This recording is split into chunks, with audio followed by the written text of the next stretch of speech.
Our first destination is the Window of the World, a theme park that brings the globe to your doorstep. Imagine strolling through the Eiffel Tower, seeing the pyramids of Egypt, or admiring the Taj Mahal all in one day. This park encapsulates the essence of human creativity and architectural magnificence, offering a global tour without stepping out of Shenzhen. Next, we journey to the heart of technology, the Shenzhen electronics market.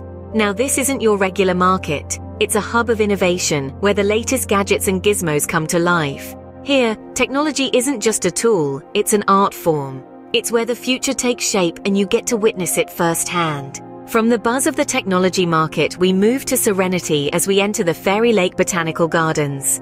This spot is a testament to Shenzhen's commitment to balance urban development with nature preservation. A walk through this garden isn't just a stroll among exotic plants. It's a journey into tranquility and peace. A moment to breathe amid the city's hustle. Our journey wouldn't be complete without a trip to the stunning Shenzhen Bay Park. Picture a vast stretch of greenery, kissed by the sea, and painted with the colors of the setting sun.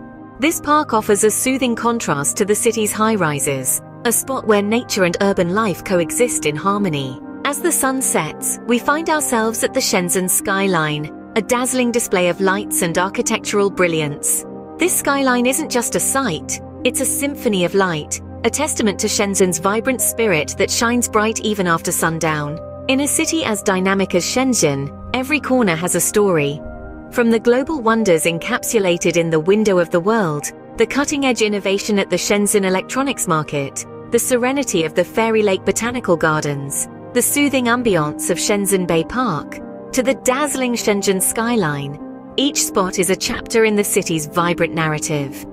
So if you ever find yourself in this part of the world, remember, Shenzhen isn't just a city. It's a world within a world, a journey waiting to unfold, a story waiting to be told.